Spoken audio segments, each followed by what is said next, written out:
मित्रों, नमस्कार। आज के इस व्याख्यान में आप सभी का हार्दिक स्वागत है। मैं प्रोफेसर अनुपम शर्मा, अध्यक्ष राजनीति विज्ञान एवं मानवाधिकार विभाग, इंदिरा गांधी राष्ट्रीय जनजातीय केंद्रीय विश्वविद्यालय से संबद्ध हूँ। मित्रों, आज की हमारी चर्चा का विषय है भारत में नागरिक चार्टर। आज के इस व्याख्यान में, जो कि लोक प्रशासन का एक महत्वपूर्ण विषय है और जहाँ पर ये विश्वविद्यालयों में विषय के रूप में पढ़ाया जाता है, वहीं जो प्रतियोगी परीक्षाएं होती हैं, उनमें भी इस विषय पर प्रश्न पूछे जाते हैं। तो इस दृष्टिकोण से यह जो टॉपिक है, ये बहुत ही महत्वपूर्ण हो जाता है। आज के इस व्याख्यान में मैं सिटीजन चार्टर का अर्थ, उसका महत्व, उसका विकास और भारत में सिटीजन चार्टर्स की क्या विशेषताएं हैं और इसी के साथ जो चुनौतियां हैं वो कौन कौन सी हैं और किस प्रकार से सिटीजन चार्टर को भारत में और प्रभावी तरीके से लागू किया जा सकता है, आज मैं उस पर चर्चा करूंगी। सिटीजन चार्टर की जब हम अर्थ की बात करते हैं तो यह एक ऐसा यंत्र होता है जिसके माध्यम से जो संगठन होते हैं उनमें ट्रांसपेरेंसी लाई जाती है, उनमें उत्तरदायित्व सुनिश्चित की जाती है और उनको सिटीजन फ्रेंडली भी बनाने में ये मदद करता है। इसी के साथ साथ जो संगठन के द्वारा अपने नागरिकों के साथ, अपने उपभोक्ताओं के साथ जो कमिटमेंट्स किए जाते हैं, जो वादे किए जाते हैं, यह उनका एक दस्तावेज होता है जो इसलिए तैयार किया जाता है कि जो संगठन के द्वारा सेवाएं प्रदान की जा रही हैं, उन सेवाओं को किस प्रकार से बेहतर तरीके से या प्रभावी तरीके से उन्हें प्रदान किया जा सकता है। तो यह जो सिटीजन चार्टर के माध्यम से इस पर बल दिया जाता है। ये जो सिटीजन चार्टर है, इनका महत्व क्या है? एक्चुअली जब सिटीजन चार्टर का जो कॉन्सेप्ट आया वैश्विक स्तर पर, तो सबसे पहले इसे ब्रिटेन में अपनाया गया था। ब्रिटेन में अपनाया गया था 1991 में और उसका जो उद्देश्य था वो ये था कि जो भी संगठनों के द्वारा नागरिकों को सेवाएं उपलब्ध कराई जाती हैं, उन सेवाओं को किस प्रकार से बेहतर तरीके से उपलब्ध कराया जाए, प्रभावी माध्यम हो और जो सर्विसेज उपलब्ध कराई जाए उनमें गुणवत्ता हो। तो इन उद्देश्यों को लेकर ग्रेट ब्रिटेन में इसका आरंभ किया गया था और ब्रिटेन में जो सिटीजन चार्टर जब आरंभ किया गया था तो उस समय पर उसमें जो इसके 6 सिद्धांत रखे गए थे, जो बल देते थे कि जो सिटीजन चार्टर का जो उद्देश्य होगा वह होगा कि जो गुणवत्ता, चयन, मानक, मूल्य, जवाबदेही और पारदर्शिता, अर्थात ये जो सिटीजन चार्टर के मूल सिद्धांत थे, उनको ब्रिटेन में 1992 में इन्हें स्वीकार किया गया था कि ये सारी चीजें जो हैं, इनको सिटीजन चार्टर के माध्यम से प्राप्त किया जा सकता है। बाद में 1998 में इनमें जो और इसे बढ़ाते हुए इन सिद्धांतों को 9 सिद्धांत 6 और ऐड करते हुए बनाए गए थे, जिनका उद्देश्य था कि किस प्रकार से सिटीजन चार्टर को और प्रभावी बनाया जा सकता है। जब सिटीजन चार्टर के हम महत्व की बात करते हैं तो इसका जो प्रमुख उद्देश्य होता है वह है प्रशासन को अकाउंटेबल बनाना और सिटीजन फ्रेंडली बनाना। क्योंकि जो प्रशासन है, जो सर्विस प्रदाता है, सेवा को प्रदान करता है, उसकी अकाउंटेबिलिटी होनी चाहिए, उसको सिटीजन फ्रेंडली होना चाहिए, जिससे कि जो सर्विस उपलब्ध कराई जाए वो बेहतर हो सके और उनमें ट्रांसपेरेंसी हो, पारदर्शिता हो, कि जो यूजर है वो उसके बारे में जान सके, जिन सेवाओं को इन संगठनों के माध्यम से या प्रशासन के माध्यम से लोगों तक पहुंचाना है। जो कस्टमर सर्विस है उसकी क्वालिटी में किस प्रकार से इंप्रूवमेंट लाया जाए, किस प्रकार से सुधार लाया जाए, इस बात पर भी बल इसमें दिया जाता है। और ये एक ऐसी अप्रोच पर बल देता है कि जो एक स्टेक होल्डर अप्रोच है, कि उसको अडॉप्ट कर किया जाए, अर्थात जब सिटीजन चार्टर्स का निर्माण किया जाए, उनका क्रियान्वयन किया जाए, तो जो भी स्टेक होल्डर है, वो चाहे मैनेजर हो, चाहे उनको लागू करने वाले जो सबॉर्डिनेट्स हों, और इसी के साथ साथ जो यूजर्स हैं, जो कस्टमर हैं, उनका भी पार्टिसिपेशन इनमें होना चाहिए। पार्टिसिपेशन कि जब सिटीजन चार्टर्स का फॉर्मुलेशन किया जाए तो वो सारी चीजें उसमें होनी चाहिए। इसका जो फायदा होगा, इसका फायदा जहां पर नागरिकों को होगा, वहीं उसके साथ साथ जो एडमिनिस्ट्रेशन है उनका भी होगा, क्योंकि इन दोनों के मिलने से जो सिटीजन चार्टर बनकर आएंगे, वो ना केवल गुणवत्ता में बेहतर होंगे, बल्कि उसके साथ साथ वो क्या करेंगे, दोनों का टाइम भी बचाएंगे। और जब टाइम बचाएंगे तो निश्चित रूप से टाइम भी बचेगा, एनर्जी भी बचेगी, क्वालिटी भी बेहतर होगी। तो इसलिए ये दोनों के लिए बेहतर है, प्रशासन के लिए भी और नागरिकों के लिए भी। तो ये जो सिटीजन चार्टर है, उनका ये महत्व इससे समझा जा सकता है। अब हम भारत में बात करते हैं कि भारत में सिटीजन चार्टर का जो इवोल्यूशन है वो कैसे हुआ है। अगर हम इसकी बात देखें तो इसको देखने से पहले अगर हम अंतरराष्ट्रीय परिप्रेक्ष्य में देखें, तो जहां पर 1991 में ब्रिटेन के द्वारा इसे बनाया गया था, तो वहां पर उसके पश्चात दूसरे देशों के द्वारा भी इसको स्वीकार किया जा रहा था, और उन देशों में स्वीकार करने के साथ साथ भारत भी उन देशों में था जहां पर कि 1997 में सिटीजन चार्टर को अवधारणा को स्वीकार कर लिया गया था। इसके जो भूमिका है भारत में, वह 1996 से आरंभ हो चुकी है, जहां पर जो एक कंसेंसस की बात अगर हम करें, तो consensus had evolve in the government on effective and responsive administration. जो 1997 में एक कॉन्फ्रेंस होती है जिसमें जो चीफ मिनिस्टर्स हैं वो भाग लेते हैं, और माननीय जो प्रधानमंत्री जी थे, उनके द्वारा उस सम्मेलन की अध्यक्षता की जाती है, और इस सम्मेलन में ही एक एक्शन प्लान तैयार किया जाता है कि किस तरीके से प्रशासन को प्रभावी और उत्तरदायी बनाया जाए। क्योंकि स्वतंत्रता के पश्चात से भारत में ये महसूस किया जा रहा था कि जो प्रशासन है उसकी जो भूमिका है उसको किस प्रकार से प्रभावी बनाया जाए, और प्रशासन का जिस प्रकार से समय परिवर्तन हो रहा है, जो राज्य के द्वारा लोगों को सेवाएं उपलब्ध कराई जाए, उन्हें प्रभावी बनाने के लिए उन्हें किस प्रकार से रेस्पॉन्सिव सरकार उपलब्ध कराई जाए। तो ये एक्शन प्लान इस कॉन्फ्रेंस में स्वीकार किया गया था। इसी कॉन्फ्रेंस में जो एक मेजर डिसीजन लिया गया था वो ये था कि जो केंद्र और राज्य सरकारें हैं, वो किस प्रकार से अपने यहाँ पर जो सिटीजन्स चार्टर हैं उनको आरंभ करेंगे। अर्थात जो सेक्टर्स इस तरीके के हैं जहां पर कि we can say that they have a large public interface like railways, telecom, post, public distribution system. जो इस तरीके के डिपार्टमेंट हैं, उस डिपार्टमेंट में इन्हें पहले लागू किया जाएगा, और उनको लागू करने में जो भूमिका होगी, जो डिपार्टमेंट है, department of administrative reforms and public grievances in government of India, which is known A DARPG। अर्थात इस डिपार्टमेंट को ये उत्तरदायित्व मिला था कि जो इनिशिएटिव्स लिए जाने हैं कोऑर्डिनेशन से रिलेटेड, फॉर्मुलेशन से और ऑपरेशन से रिलेटेड, वो सिटीजन चार्टर किस प्रकार से बनेंगे, किस प्रकार से इनमें कोऑर्डिनेशन होगा, उसके लिए इस डिपार्टमेंट को एक महत्वपूर्ण भूमिका निभाने के लिए उत्तरदायी बनाया गया था। और ये जो विभाग है वो इस प्रकार से गाइडलाइंस, दिशा निर्देश जारी करेगा कि जो चार्टर्स तैयार की जाए उसमें किस प्रकार से डूज एंड डोंट्स की लिस्ट तैयार की जाए, और उनको ये सभी विभागों को, और अगर हम कहें जो संगठन है जो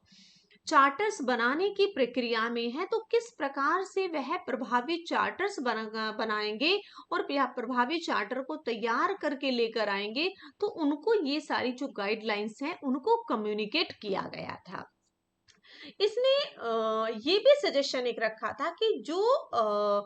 जिस चार्टर्स का फॉर्मुलेशन होगा, उन फॉर्मुलेशन के लिए एक एक टास्क फोर्स का गठन किया जाएगा, और ये जो टास्क फोर्स होगी, इस टास्क फोर्स में जो रिप्रेजेंटेशन होगा, जो प्रतिनिधित्व होगा, वो जहां पर उपभोक्ताओं का होगा, जो यूजर्स हैं उनके साथ साथ जो सीनियर मैनेजमेंट लेवल के ऑफिसर्स हैं वो भी होगा, और उसके साथ साथ जो कटिंग एज स्टाफ है उनका भी होगा। कुल मिलाकर जो ये सब स्टेक होल्डर हैं ऑर्गेनाइजेशन में, सभी लोगों का, और जो यूजर्स हैं उन्हीं सबका जो पार्टिसिपेशन है, उनका जो कंट्रीब्यूशन है, जब सिटीजन चार्टर्स का फॉर्मुलेशन होगा तो वहां पर उनकी भूमिका जो है वो रहेगी, जिससे कि प्रभावी सिटीजन चार्टर्स का निर्माण किया जा सके।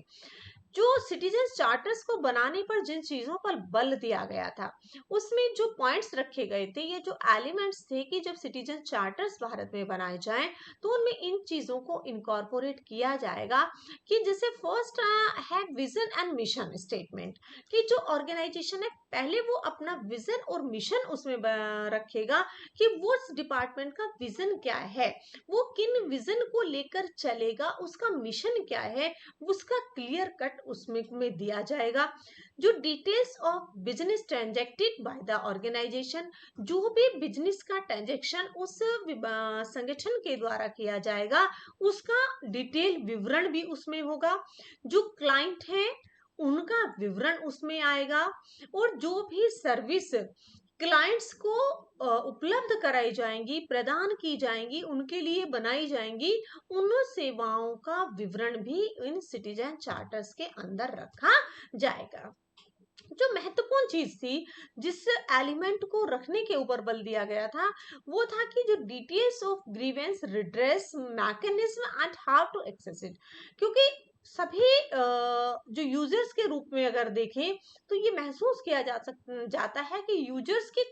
जो सर्विसेज को लेके उनकी ग्रीवेंसेस हैं, अगर वो बहुत ही बेस्ट लेवल पर होती हैं तो बहुत ही अच्छा है, लेकिन अगर उन यूजर्स की अपनी कुछ ग्रीवेंसेस हैं तो उनके रिड्रेसल के लिए क्या मैकेनिज्म होगा, क्योंकि लोग कैसे वहां तक एक्सेस करेंगे, कैसे अपनी बातों को पहुंचाएंगे, और जो उनकी ग्रीवेंसेस हैं जब वो वहां तक पहुंच जाएंगी तो उनको एड्रेस करने के लिए क्या मैकेनिज्म होगा, उसका भी मेंशन उन चार्टर्स में किया जाएगा, जिससे कि अगर कोई इस प्रकार की चीजें आती हैं तो उनका समाधान संगठन के स्तर पर किया जा सके, और जो एक्सपेक्टेशंस हैं क्लाइंट साइड से उनका समावेश भी इन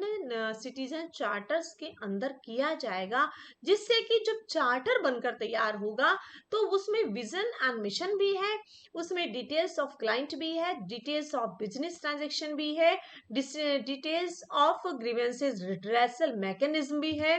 एक्सपेक्टेशंस भी हैं, और जो सर्विसेज लोगों को अवेलेबल कराई जाएंगी उन सब का भी डिटेल होगा। तो इस प्रकार से जो सिटीजन चार्टर बनकर तैयार होगा तो वो निश्चित रूप से बहुत प्रभावी होगा।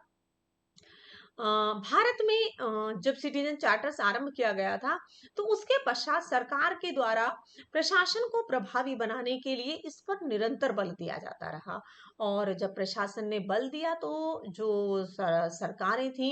उनके अंडर में जो डिपार्टमेंट्स थे वहां पर, चाहे वो केंद्र स्तर पर थे चाहे राज्य स्तर पर थे, दोनों ही जगह पर संगठनों के द्वारा, विभागों के द्वारा, मंत्रालयों के द्वारा इस प्रकार के चार्टर्स का निर्माण आरंभ हुआ।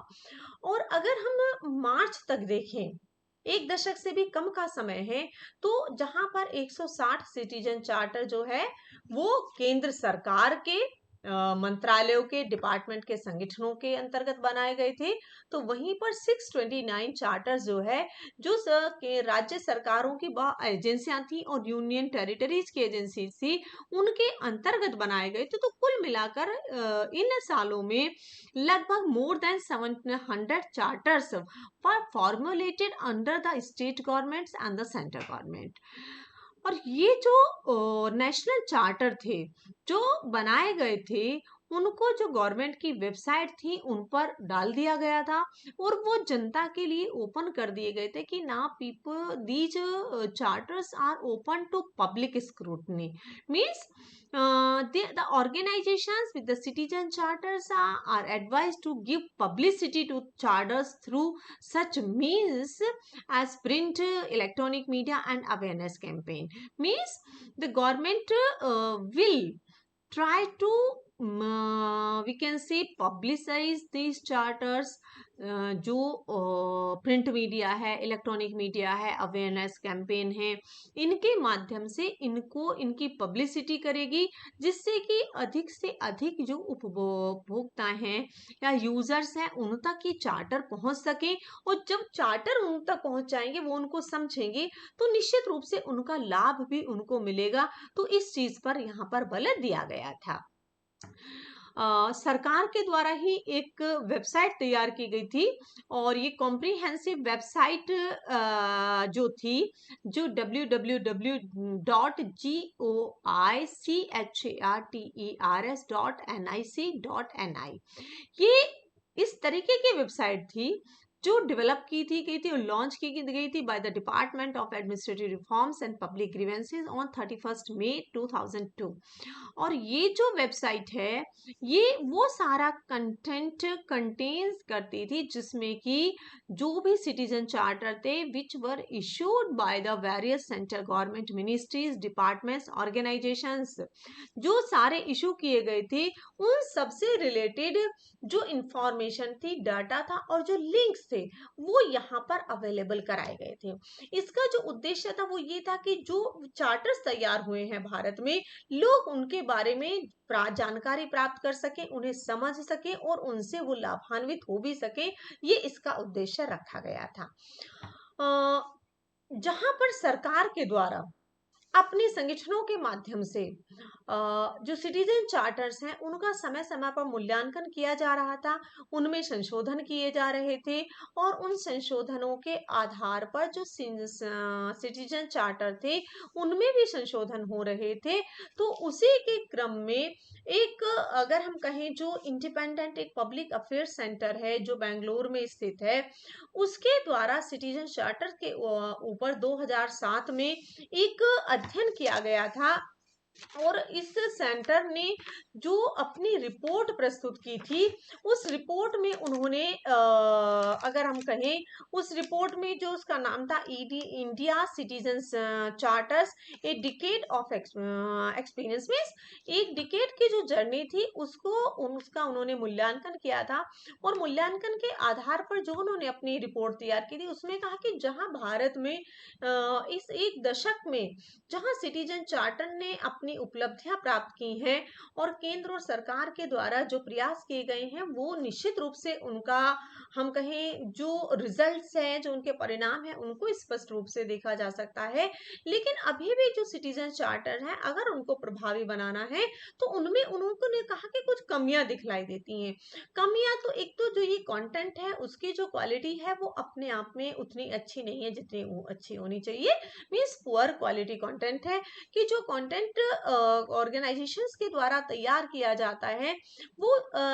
जस्ट फॉर्मेलिटी पूरा करने के लिए होता है, किस प्रकार से वह प्रभावी हो, किस प्रकार से जो सरकार की गाइडलाइंस है उनका प्रयोग किया जाए, उन्हें उनमें इनकॉर्पोरेट किया जाए, जिससे कि उन्हें और प्रभावी बनाया जा सके। लैक ऑफ पब्लिक अवेयरनेस दिखलाई देती है कि लोगों में जागरूकता का अभाव है कि सिटीजन चार्टर्स बने हैं, लेकिन जो जनता है, जो यूजर है, उनका लाभ उठाने में वह उतने सक्षम नहीं हो पा रहे, क्योंकि उन्हें जानकारी नहीं है। ये जो चार्टर्स हैं ये अपने आप में इनएडुकेट हैं, अपर्याप्त इसलिए क्योंकि जो चीजों का समावेश करने का सरकार ने बल दिया है उन सभी का समावेश उनमें नहीं हो पा रहा है। और जो दूसरी चीज देखने में आती है कि जो कंटेंट बन जाता है वो एक बार बन गया तो वही चलता रहता है, जबकि होता क्या है, जैसे जैसे परिस्थितियां बनती हैं, लोगों की डिमांड्स बदलती हैं, लोगों लोगों की अपेक्षाएं बदलती हैं और साथ ही साथ ऑर्गेनाइजेशन का जो चीजें उसमें अपडेट होती हैं, उसकी प्रक्रिया में परिवर्तन आता है, तो उस सब का समावेश उसमें होना चाहिए। और इसी के साथ साथ जो एक महत्वपूर्ण चीज पर और बल दिया गया था कि यहाँ पर जो यूजर्स हैं उनके सहभागिता का अभाव दिखलाई देता है, क्योंकि जो यूजर्स का पार्टिसिपेशन है ना केवल उनका एज ए लाभार्थी बेनिफिशियरी वो उसका लाभ उठाएंगे, बल्कि जब सिटीजन्स चार्टर तैयार होंगे तो सिटीजन चार्टर तैयार करने में जो उनकी भूमिका होगी वो भी महत्वपूर्ण होनी चाहिए। उनकी जो आवाज है, उनकी जो मांगे हैं, उनकी जो इच्छाएं हैं, उनके जो हित हैं, उन सभी को सुना जाए और उसके साथ साथ जो भी संभव हो सके उनका समावेश सिटीजन चार्टर के अंतर्गत किया जाना चाहिए। इसी के साथ साथ एक और अध्ययन किया गया था Indian institute of public administration के द्वारा, जो नई दिल्ली में स्थित है। उन्होंने जो रिपोर्ट तैयार की थी, ये जो प्रोजेक्ट था जो स्पॉन्सर्ड किया गया था, इस रिपोर्ट में भी संस्थान के द्वारा कुछ चीजों के ऊपर, जहां जो बैंगलोर सेंटर है उसके द्वारा कुछ चीजें पाई गई थी, उनसे ही मिलती जुलती चीजों को इस संस्थान के द्वारा भी महसूस किया गया था। और उसी के साथ साथ संस्थान ने इस बात पर भी बल दिया कि जो संगठन है जहां पर उनके द्वारा जो चार्टर के तौर तैयार किए जा रहे हैं, बल्कि अभी भी बहुत सारे ऑर्गेनाइजेशंस और डिपार्टमेंट्स ऐसे हैं जिन्होंने कि अपने ये सिटीजन चार्टर अभी भी तैयार नहीं किए गए या उनके द्वारा इस अवधारणा को स्वीकार नहीं किया गया है। जो स्टैंडर्ड बनाए गए हैं, जो कमिटमेंट्स किए जा रहे हैं, वो प्रैक्टिकल्स नहीं है, और प्रैक्टिकल नहीं है तो उन्हें पूरा करने में भी मुश्किल है। और इसी के साथ साथ जो एक और चीज पर इस रिपोर्ट में निकल कर आई थी कि lack of interest in fulfilment of promises और commitments, the promises which are made by the organisations और द डिपार्टमेंट्स, उन्हें वो उस इच्छा के साथ, उस दृढ़ इच्छा के साथ पूरा करते हुए नहीं दिखलाई देते हैं जिन उद्देश्यों को लेकर सिटीजन चार्टर्स का निर्माण किया गया था। और इसी बात को इस ILPA की रिपोर्ट के द्वारा भी स्वीकार किया गया था कि जो चार्टर्स तैयार किए गए हैं उसमें यूजर्स के साथ में कंसल्टेशन नहीं किया गया है। क्योंकि जब हम इसको सिटीजन चार्टर्स को एक स्टेक होल्डर अप्रोच कहते हैं, तो stakeholder approach means the stakeholder should have their participation in the formulations of citizen charter. Whenever they will have their participation as a city maker of citizen charter, तो जब citizen charter वो बनकर तैयार होगा तो निश्चित रूप से उसकी जो गुणवत्ता होगी, उसकी जो क्वालिटी होगी वो बेहतर होगी, और यूजर्स के पॉइंट ऑफ व्यू से जिन चीजों का समावेश होना चाहिए उनका उसमें समावेश हुआ जाएगा। इन्होंने एक चीज पर और भी बल दिया कि सिटीजन चार्टर को पीपल्स के अवेयर किया जाए। Citizen charter does not mean only कि चार्टर बना दिया है और एक काम पूरा हो गया है, उसको किस प्रकार से प्रभावी रूप से लागू किया जा सकता है, वो तभी लागू हो सकते हैं जब लोग जागरूक होंगे। ये जागरूकता इसलिए महत्वपूर्ण हो जाती है कि जिनके लिए चार्टर्स का निर्माण किया गया है उनको बताया जाए। जब भारत में सिटीजन चार्टर लागू किया था तो बहुत सारी चुनौतियां भी रही, क्योंकि जहां पर 90 के दशक में एक गुड गवर्नेंस का कॉन्सेप्ट चल रहा था कि किस प्रकार से प्रशासन को प्रभावी बनाया जाए, ट्रांसपेरेंट बनाया जाए, रिस्पॉन्सिव बनाया जाए, रूल ऑफ लॉ हो, कंसेंसस ओरिएंटेशन हो और पार्टिसिपेशन हो। तो इन सारी चीजों के ऊपर जब बल दिया जा रहा था, प्रशासन को प्रभावी बनाने के पर बल दिया जा रहा है, एक्शन प्लान तैयार किए जा रहे थे, और निश्चित रूप से अगर हम इस समय की जर्नी को देखें तो बहुत सारी सफलताएं सिटीजन चार्टर्स के साथ जुड़ी हुई हैं। संगठनों ने न केवल सिटीजन चार्टर को बनाना आरंभ किया, बल्कि सरकार ने ये भी प्रयास किया कि किस प्रकार से सिटीजन चार्टर्स को और प्रभावी बनाया जा सकता है। उस पर भी जहां पर सरकार के द्वारा सिटीजन चार्टर का समय समय पर मूल्यांकन किया गया और जो भी सजेशन सुझाव आए थे उनको इनकॉर्पोरेट किया गया, तो वहीं पर जो इंडिपेंडेंट सेंटर्स थे या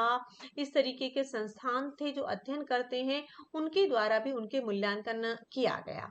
अगर हम इन सब के आधार पर ये देखें कि इन सिटीजन चार्टर को किस प्रकार से प्रभावी बनाया जा सकता है, तो कुछ ऐसे सुझाव हैं जिनका प्रयोग सिटीजन चार्टर का बेहतर बनाने से और इम्प्लीमेंटेशन करने से दोनों ही में इसका प्रयोग किया जा सकता है।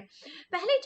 चीज है कि जो भी चार्टर्स तैयार किए जाएं वो समय समय पर अपडेट होने चाहिए, कि ऐसा ना हो कि संगठन ने एक बार चार्टर तैयार कर दिया है जो तो लंबे समय तक वहीं चल रहा है। समय की आवश्यकता अनुसार, संगठन के बदलते स्वरूप के साथ साथ और जो यूजर्स हैं उनकी आवश्यकता अनुसार उनको प्रयोग उनका जो है समय समय पर अपडेट किया जाना चाहिए, जिससे कि जो चार्टर्स की क्वालिटी है वो मेंटेन रहे।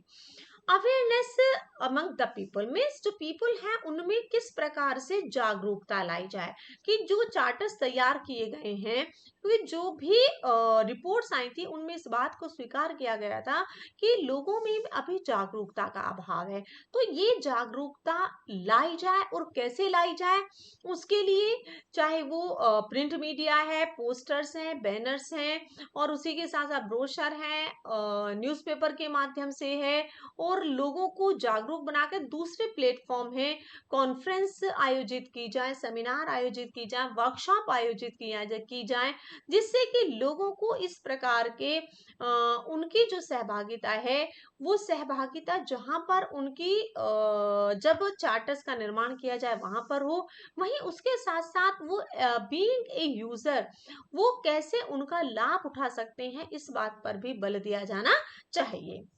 जो स्टेक होल्डर्स हैं उनका जब सिटीजन चार्टर हो उनमें उनका किस प्रकार से पार्टिसिपेशन हो, जैसा कि मैंने आरंभ में भी कहा कि ये एक स्टेक होल्डर अप्रोच है, जिसमें कि जो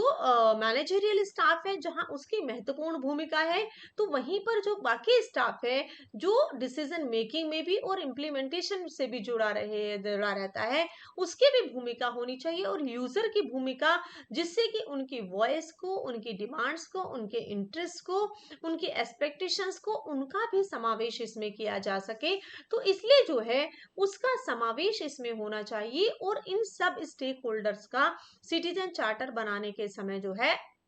उनका सहभागिता होनी चाहिए। इसी के साथ साथ बहुत बेहतर तरीके से उनको लागू किया जाए। जो भी सिटीजन चार्टर बने वो बनने के साथ साथ किस प्रकार से वो लागू किए जाएं, क्योंकि लागू करने के पश्चात ही जो संगठन के द्वारा सेवाएं प्रदान की जा रही हैं उनकी क्वालिटी में तभी सुधार हो सकता है जब इन चार्टर्स का व्यवहार में उपयोग लाया जाएगा, इम्प्लीमेंटेशन होगा। अब ये इम्प्लीमेंटेशन किस तरीके से बेहतर हो, तो उसके लिए एक प्रॉपर मॉनिटरिंग मशीनरी होनी चाहिए जो कि ये इंश्योर करे कि जो एफिशिएंसी है उसे कैसे जो है वह मेंटेन किया जा सकता है। तो इसके साथ साथ जहाँ पे बेहतर फॉर्मुलेशन है, इम्प्लीमेंटेशन है, वहीं पर उसके लिए एक बेहतर मॉनिटरिंग व्यवस्था भी की जाए, जिससे कि जो